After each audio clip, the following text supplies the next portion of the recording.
देखें इसमें उर्दू मीडियम में हमारा गेस्ट पेपर विद आंसर्स बना हुआ है, ठीक है। इंग्लिश मीडियम में भी आपको वेरी फार मतलब इतना ज़्यादा कोई टाइम नहीं लगेगा हमें, और इंशाल्लाह हम इसको इंग्लिश मीडियम में अगर हमें कोई स्टूडेंट्स तो उनका भी साथ साथ ही कवर करते जाएंगे, ऐसा कोई मसला नहीं है, ठीक है, साथ साथ लेके चलेंगे। अच्छा देखें, सबसे पहला हमारा जो इन्होंने क्वेश्चन बताया हुआ है, ठीक है। पेज भी आई गेस विजिबल है अब तो, ठीक है। तो हम ज़रा देखते हैं। सबसे पहले ये कह रहे हैं फ़लसफ़ा। अच्छा, फ़लसफ़ा है क्या? फ़लसफ़ा है हमारे पास, देखिए इन्होंने कहा किसी चीज़ के बारे में इंसान जो है वो अपने माइंड के हिसाब से जब सोचते हैं, ठीक है, तो उसके बाद जो एक रैशनलाइज़ करते हैं चीज़ों को कि क्या होता है क्या नहीं होता। मतलब अगर कहा जाए कि किसी चीज़ की डिटेल में जाना, उसके बारे में सोचना कि कैसे इम्प्लीमेंट होगी, ठीक है, और उसको अप्लाई करके देखना प्रैक्टिकली, ये क्या है? बेसिकली हम कह सकते हैं कि फ़लसफ़ा है, ठीक है। अब आप क्या कह रहे हैं, मुख्तलिफ मुफ़स्सिरीन जो एक सकरात की हमने डेफिनेशन देखी, ठीक है। सकरात की डेफिनेशन जो है वो, उसमें ये कहते हैं फ़लसफ़ा हकीकत को असल रंग में देखने का दूसरा नाम है, ठीक है। एक चीज़ देखिए, मैं नॉर्मली बुक्स के अंदर पढ़ के आ रहा हूँ, और एक चीज़ वो है जो मैं अंदर जाके प्रैक्टिकली अप्लाई कर रहा हूँ कहीं जाके, तो दोनों में डिफरेंस बिल्कुल आएगा, ठीक है, बिल्कुल डिफरेंस आएगा। जो डिफरेंस आएगा वो असल में क्या है, वो हमारा फ़लसफ़ा है, ठीक है। वो क्या है असल में, आपने कहा कि ये फ़लसफ़ा और बाकी जो आपके सब्जेक्ट्स हैं उनमें डिफरेंस यही आएगा। मेन डिफरेंस ये है कि वो क्या है, वो सिर्फ़ और सिर्फ बुक्स के अंदर लिमिटेड है, ठीक है। और ये जो हमारा फ़लसफ़ा है, फ़िलासफ़ी जिसको हम कहते हैं, ठीक है, वो बेसिकली आपकी प्रैक्टिकली अप्लाई होती है, ठीक है।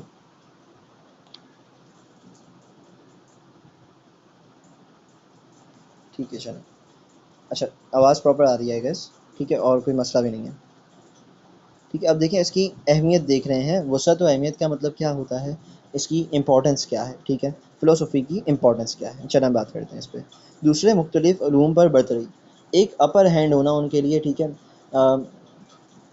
हम कह सकते हैं प्रेफ़रेंस ओवर अदर सब्जेक्ट्स भी कह सकते हैं इसको, ठीक है, अगर इंग्लिश में बात करें, और उर्दू में दूसरे मुख्तलिफ़ उलूम पर बरतरी, ठीक है।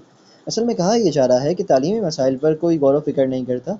मतलब ये है कि एजुकेशन से रिलेटेड जितने भी प्रॉब्लम्स होते हैं उन पे कोई ज़्यादा फ़ोकस नहीं कर रहा होता, ठीक है।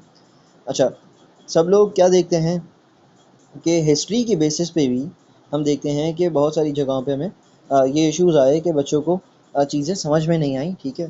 तो अ, बहुत सारे लोग ऐसे होते हैं जो जवाब नहीं दे सकते किसी सवाल का, तो क्यों नहीं दे सकते? इस चीज़ के ऊपर किसी ने फ़ोकस नहीं किया। रादर देन उनको कहा कि आप और अच्छे से लेटर लगाएँ, ये बच्चे का दिमाग कमज़ोर है, ये कह दिया, ठीक है। तो सेकंड इसकी हेडिंग क्या आ रही है? मावदा तबीयत के मसाइल के हल करने में, ठीक है। हमने कहा तबीयत जो है वो अलग-अलग नेचर को कहते हैं, ठीक है। आपने कहा अलग-अलग नेचुरल के जो प्रॉब्लम्स होते हैं, ठीक है। आप जो है वो कोई पर्सन जो होते हैं वो बहुत ज़्यादा काम नेचर के होते हैं, बहुत ज़्यादा उनको देर से गुस्सा आता है या गुस्सा आता ही नहीं है, ठीक है। तो एक तो वो लोग होते हैं, और एक वो लोग होते हैं जिनको थोड़ा सा जल्दी गुस्सा आ जाए, शॉर्ट टेम्पर्ड जिन्हें हम कहते हैं। तो अलग-अलग लोगों के हिसाब से उनको उनकी तरह डील करना, ठीक है, और कैसे उन्हें अकाउंट फ़ॉर किया जाएगा, उन्हें उन्हें कैसे बातें समझाई जाएँगी, बेसिकली ये क्या है, ये अलग-अलग तरीके से इनके मसाइल का हल निकालना है। माबेदात तबीयत मतलब अलग-अलग डिफरेंट जो नेचर्स लोगों की होती हैं, ठीक है, उसके हिसाब से उनका सॉल्यूशन निकालना, ये हमारी सेकंड हेडिंग में बता रहे हैं, ठीक है। इल्मी मसाइल हल करने में भी इसका काम है। फ़लसफ़ा फ़िलासफ़ी बेसिकली क्या करती है, जाके इंसानों को ये बात समझाती है कि आपके जो एजुकेशन से रिलेटेड प्रॉब्लम्स हैं, उनमें मैक्सिमम जो रोल है वो ये नहीं है कि बच्चे का दिमाग जो है वो थोड़ा-सा कमज़ोर है। रादर देन ये मसला है कि या तो पढ़ाने वाले का इश्यू है, या फिर पढ़ाने वाले और पढ़ने वाले दोनों का उनकी जो फ्रीक्वेंसी है वो मैच नहीं हो रही है, ठीक है। फ्रीक्वेंसी का मतलब मुझे एक सामने वाला पर्सन समझ में ही नहीं आता अपने हिसाब से, तो फिर मैं क्या कहूँगा कि नहीं, मुझे तो ये इनसे इनका पढ़ाया हुआ समझ में नहीं आ रहा, ऑल्दो उनके साथ मेरी फ्रीक्वेंसी मैच नहीं होती है। ऐसा नहीं है कि उन्हें पढ़ाने नहीं आता है, उन्हें पढ़ाने भी आता होगा, और सामने वाले पर्सन को पढ़ना भी आता है। ना उसका दिमाग ख़राब है, ना किसी और का दिमाग हम कह सकते हैं कि कमज़ोर है। रादर देन हम ये कह सकते हैं कि क्या हो रहा है बेसिकली, फ्रीक्वेंसी मैच नहीं कर रही है, ठीक है।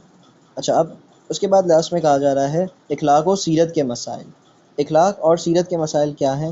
मैं कहा ये बात कर रहे हैं असल में कि इखलाकी तरबियत जो है वो एक तरह से हम एथिकल एक वैल्यूज़ जो आपको सिखानी होती हैं, बेसिकली उसकी बात होती है ना, ठीक है। तो ऐसे एथिकल वैल्यूज़ जो हमें सिखानी है, उसकी बेसिस पे आपको कहा जा रहा है कि अगर ये कहा जाए कि सामने वाले पर्सन को आप इस बात का कह के डिग्रेड कर देंगे कि आपको तो कोई बात समझ में ही नहीं आती, और इसके बजाय अगर आप उनके नेचर को समझते हुए उन्हें समझाने की कोशिश करें, तो इससे बहुत ज़्यादा डिफरेंस आ जाएगा कि वो आपकी रिस्पेक्ट करना शुरू हो जाएंगे, रादर देन कि आपको वो आपसे बदतमीज़ी करें या कुछ और ऐसा मामला हो, ठीक है।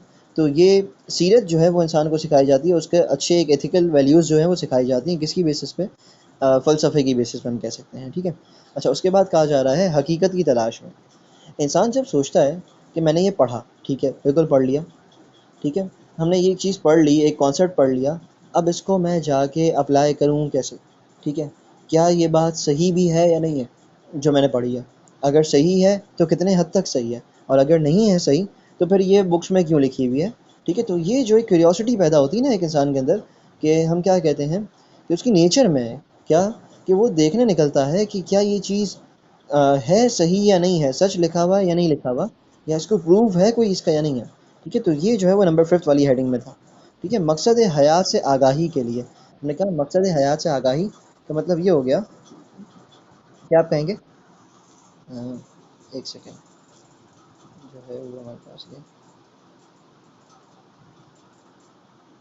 अच्छा एक सेकेंड, मेरी स्क्रीन शो नहीं हो रही है, मैं वापस शेयर कर देता हूँ, ठीक है।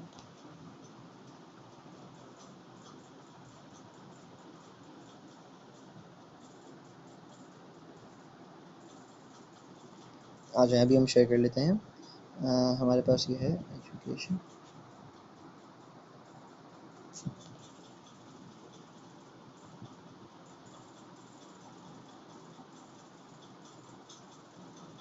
ठीक है, अब देखें, अब शो हो रही है,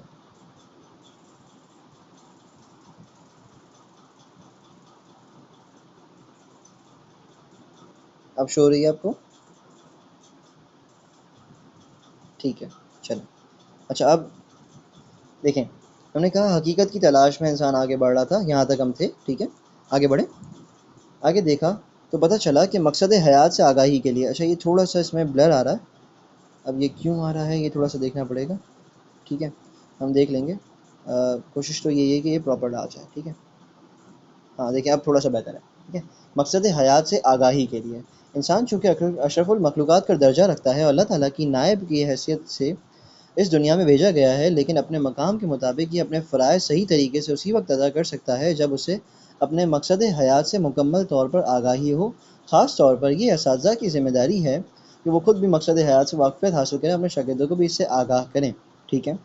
असल में देखें, मकसद हयात क्या हुआ, हमें इस दुनिया में क्यों भेजा गया, हमें इस दुनिया में इसलिए भेजा गया कि आपका पर्पज़ ऑफ लाइफ क्या है, क्या इस दुनिया में आके पैसे कमाने हैं, क्या इस दुनिया में आके सिर्फ़ और सिर्फ ऐश करना है, आपको हर चीज़ में घूमना आपका मकसद है, एक से एक चीज़ बना के खा लेना ज़्यादा हमारा पर्पज़ है, नहीं ऐसा नहीं है। ये दुनिया इम्तिहान की जगह बनाई गई, ठीक है। इम्तिहान की जगह एक चीज़ अगर बना दी जाती है तो उस वक्त क्यों बनाती है, हमने कहा कि यहाँ पे आपको एज अ टेस्ट भेजा गया, आपको एज अ एग्जामिनेशन हॉल में जैसे हम जाते हैं वैसे भेजा गया कि आप यहाँ जाएं और जैसा जो करना हो वो करें, ठीक है। और उसके बाद फिर जो आपका रिज़ल्ट आएगा वो on the day of judgement आएगा। तो बेसिकली उसको आगाही के लिए इंसान जो है वो ये सोचता है कि क्या ये चीज़ सही है या नहीं है, ठीक है। तो थोड़ा सा हम इसको भी देख लेंगे, ठीक है। अम, अब अगले वाले क्वेश्चन की तरफ हम आ रहे हैं, तो आई गेस यहाँ तक मेरे हिसाब से आज के लिए काफ़ी था, थोड़ा सा हमने देखा है, ठीक है। आप इसकी बेसिस पे मुझे बताएंगे आपका अगर उर्दू मीडियम है या इंग्लिश मीडियम है, अगर इंग्लिश मीडियम भी है तो कोई मसला नहीं है, हम उसको इंग्लिश मीडियम में देख लेंगे, कोई इशू नहीं है, ठीक है।